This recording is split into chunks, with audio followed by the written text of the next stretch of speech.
എല്ലാവർക്കും നമസ്കാരം. സർപ്പദോഷം മാറാനുള്ള മന്ത്രം. ഒരു വ്യക്തിയുടെ ജീവിതത്തെ ഏറ്റവും കൂടുതൽ ബാധിക്കുന്നത് രാഹു കേതുക്കളാണ്. രാഹുവിനെയും കേതുവിനെയും കൂടുതൽ പ്രീതിപ്പെടുത്തിയാൽ ഒരു പരിധിവരെ നമ്മുടെ ജീവിതത്തിലുണ്ടാകുന്ന സകല ദോഷങ്ങളും തടസ്സങ്ങളും അകന്നു മാറുന്നതാണ്. മാസത്തിൽ ഒരു ഞായറാഴ്ച നാഗരാജ ക്ഷേത്രത്തിൽ പോയി പാൽ, മഞ്ഞൾ എന്നിവ സമർപ്പിച്ച് പ്രാർത്ഥിക്കുന്നത് നല്ലതാണ്. അതിലൂടെ അഭീഷ്ടസിദ്ധിയും പ്രാപ്തമാകുന്നതാണ്. സർപ്പദോഷമുണ്ടെങ്കിൽ വിവാഹ തടസ്സം, ജോലി തടസ്സം, സന്താന സൗഭാഗ്യം ഇല്ലാതിരിക്കുക എന്നിങ്ങനെയുള്ള അനിഷ്ട സംഭവങ്ങൾ ഉണ്ടാകുന്നതാണ്. ചിലർക്ക് രാഹുദോഷ നിമിത്തം ശിരസ്സിലെ മുടി വട്ടത്തിൽ കൊഴിയുന്നതും ഇത് കാരണമാകുന്നു. ത്വക്ക് സംബന്ധമായ രോഗങ്ങൾക്കും രാഹുദോഷം കാരണമാകാറുണ്ട്. പണ്ട് നമ്മുടെ പൂർവികർ പറയാറില്ലേ, താൻ പാതി ദൈവം പാതി. അത് വെറുതെയല്ല. അപ്പോൾ നമുക്കിതൊക്കെ വിശ്വസിക്കാതിരിക്കാനും പറ്റുന്നതല്ല.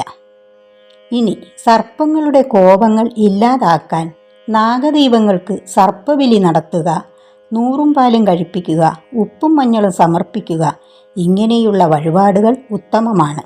എന്നാൽ 100 പാലും സർപ്പങ്ങൾക്ക് കൂടുതൽ പ്രിയപ്പെട്ടതാണ്. ഇതുകൂടാതെ മറ്റൊരു വഴിപാട് കൂടി ഉണ്ട്. സ്വർണമോ ചെമ്പോ കൊണ്ടുള്ള നാഗപ്രതിമയും പുറ്റും മുട്ടയും കുടുംബ അഭിവൃദ്ധിക്ക് വേണ്ടി നാഗരാജ ക്ഷേത്രത്തിൽ സമർപ്പിക്കുന്നതും വളരെ ഉത്തമമാണ്. ഇങ്ങനെ ചെയ്താൽ നാഗദോഷം തീരാനും നാഗദേവതമാരുടെ അനുഗ്രഹത്തിനും കാരണമാകുന്നു. കൂടാതെ നാഗാഷ്ടകം, നാഗസ്തോത്രം എന്നീ നാമജപങ്ങൾ സന്ധ്യാവേളയിൽ ചൊല്ലുന്നതും വളരെ പ്രിയമാണ്. നാമജപത്തിനും പ്രാർത്ഥനയ്ക്കും ഉള്ള ശക്തി മറ്റൊന്നിനുമില്ല. ഇനി സർപ്പദോഷം പെട്ടെന്ന് മാറാനുള്ള ഒരു മന്ത്രം. ഈ മന്ത്രം നിത്യേന സന്ധ്യയ്ക്ക് 21 പ്രാവശ്യം ഉരുവിട്ടാൽ ക്രമേണ നമ്മുടെ സർപ്പദോഷത്തിൻ്റെ കാഠിന്യം കുറയുകയും അലസതയുള്ള വിദ്യാർത്ഥികൾക്ക് പഠനത്തിൽ മികവ് ഉണ്ടാവുകയും ചെയ്യുന്നതാണ്. മന്ത്രം: ഓം കുരു കുല്ലേഹും ഫട് സ്വാഹാ.